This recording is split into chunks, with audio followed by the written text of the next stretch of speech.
नमस्कार दोस्तों। हर हर महादेव। जय श्री राम।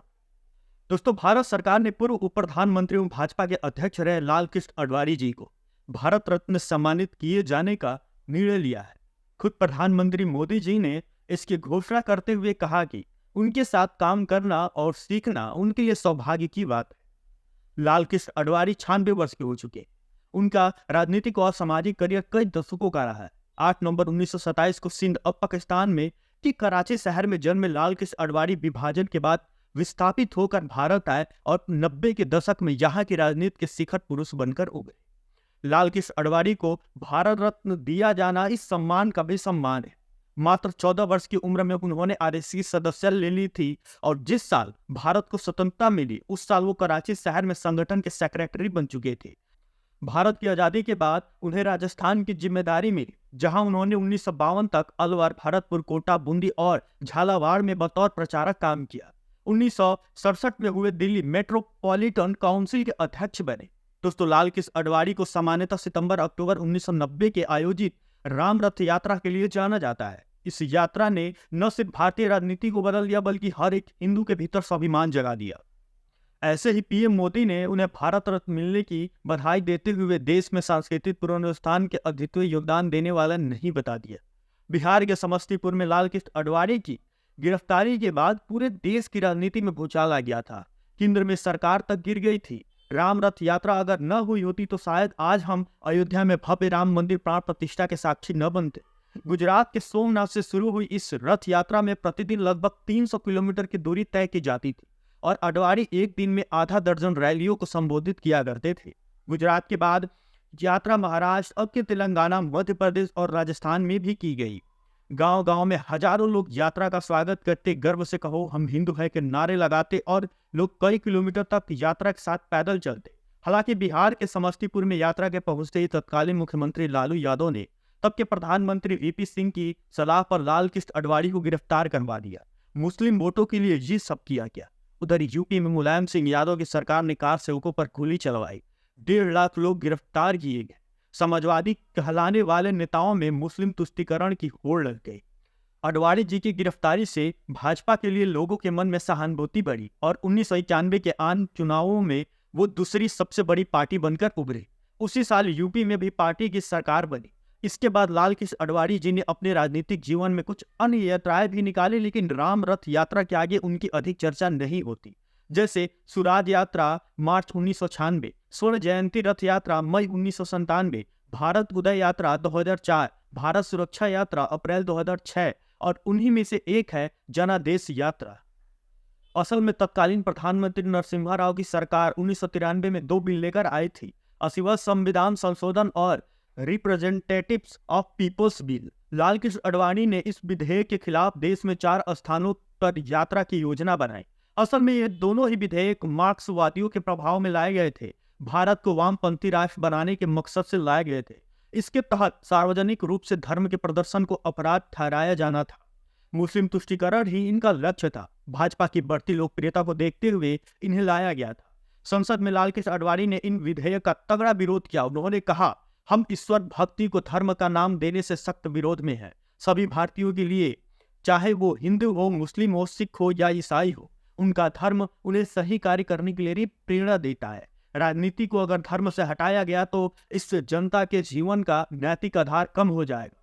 राजनीति से अधर्म को हटाया जाना चाहिए, धर्म को नहीं। राजनीति से भ्रष्टाचार को और अपराध को हटाइए। भाजपा का आरोप था कि इन विधेयक के जरिए कांग्रेस सरकार देश में चुनावी प्रथा समाप्त कर अन्य दलों की मान्यताएं रद्द करने की साजिश रच रही है। अतः 11 सितंबर 1993 को स्वामी विवेकानंद की जन्म जयंती पर 4 यात्राएं शुरू की गई। मैसूर से स्वयं लाल कृष्ण आडवाणी, जम्मू से भैरव सिंह शेखावत, पोरबंदर से मुरली मनोहर जोशी और कोलकाता से कल्याण सिंह यात्रा लेकर निकले। इन यात्राओं के जरिए 14 राज्यों और 2 केंद्र शासित प्रदेशों को कवर किया गया। 25 सितंबर को भोपाल में एक विशाल रैली हुई जिसमें चारों यात्राओं का मिलन और समापन हुआ। जनादेश यात्रा ने कांग्रेस की चूल्हे हिला दी, जो तेलंगाना तब आंध्र प्रदेश का हिस्सा था। उनके नक्सलियों के कारण कुख्यात हो चला था। वहां लाल कृष्ण आडवाणी को तगड़ी प्रतिक्रिया मिली। कोलकाता में कल्याण सिंह का ऐसा स्वागत हुआ कि इंडियन एक्सप्रेस ने लाल शहर हुआ भगवा वाले शीर्षक के साथ खबर छापी। इसमें लिखा गया कि शायद ये शहर अब पहले जैसा नहीं रहेगा। पंजाब में भैरव सिंह शेखावत की यात्रा से खालिस्तानी आतंकी से पीड़ित इलाके में प्रशासन को मजबूती मिली, काम करने के लिए प्रोत्साहन मिला। इसका नतीजा ये हुआ कि दोनों अधर्म वाले बिल संसद में पास नहीं हुए। अगर वो विधेयक कानून बन गए होते तो शायद राम राम कहकर एक दूसरे को अभिवादन करने पर भी जेल हो जाती। लोकतंत्र की रक्षा और धर्म चक्र परिवर्तन के क्रम में इस यात्रा ने हिंदुओं को अपने ही देश में अपराधी बनाने से बचा लिया। आज भी राम मंदिर के खिलाफ राजनीति को धर्म से अलग रखने की बात की जाती है, लेकिन ऐसा कहने वाले ये भूल जाते हैं कि धर्म के हिसाब से न चलने वालों का पतन हो जाता है। धर्म है तभी नीति है और नीति है तभी सुराज है। और दोस्तों, सबसे अहम बात कि अगर केंद्र में मोदी सरकार नहीं बनती और लाल कृष्ण आडवाणी को अगर भारत रत्न न मिलता, तभी भी देश सेवा में उनके योगदान प्रभाव कम नहीं होता। आपातकाल के दौरान भी इंदिरा गांधी की तानाशाह कांग्रेस सरकार ने उन्हें 16 जून 1975 से लेकर 18 जनवरी 1977 तक जेल में बंद रखा। 1977 में इंदिरा गांधी के खिलाफ जनता पार्टी सरकार के गठन में उनकी महत्वपूर्ण भूमिका थी, तभी इस सरकार में उन्हें सूचना एवं प्रसारण मंत्री बनाया गया। दोस्तों, पीएम मोदी ने उनके इस कार्यकाल को भी याद किया है।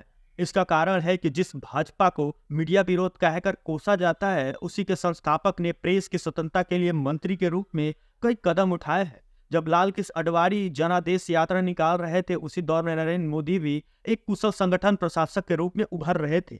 राम रथ यात्रा के आयोजन और मीडिया कवरेज में भागीदारी निभाकर उन्होंने खुद को साबित कर दिया था।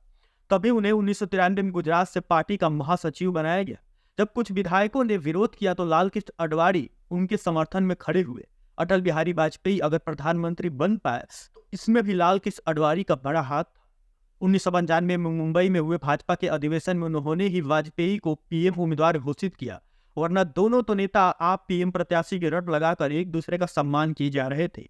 लाल कृष्ण आडवाणी उस समय 90 के दशक में अटल बिहारी वाजपेयी से अधिक लोकप्रिय थे और अधिक सक्रिय भी थे, लेकिन उन्हें पता था कि पार्टी को एक रखने के लिए और गठबंधन बनाने के लिए अटल बिहारी वाजपेयी का चेहरा आवश्यक है। 1986 में वाजपेयी की जगह आडवाणी ने कमान ली और अपना काम करके एक दशक बाद कमान फिर उन्हें सौंप दिया। 1996 में अटल बिहारी वाजपेयी प्रधानमंत्री बने। उस दौरान कार्यकर्ताओं का अभिवादन करते हुए वाजपेयी ने नरेंद्र मोदी को गले भी लगाया था, जिसका वीडियो आज भी उपलब्ध है। दोस्तों, जब से पीएम मोदी ने उनको भारत रत्न दिए जाने की खुशी व्यक्त किया है, तब से जितने भी भारत विरोधी और हिंदू विरोधी लोग हैं, उनके पीछे आग सी लग गई है और उन लोगों का पेट भी भारी हो गया है, जिसकी वजह से वो लोग ना ही अपना मुंह बंद कर पा रहे हैं और ना ही बाथरूम से निकल पा रहे हैं। बाकी हमारे तरफ से लाल कृष्ण आडवाणी जी को बहुत बहुत बधाई हो। जय श्री राम दोस्तों, हर हर महादेव। आपका दिन शुभ।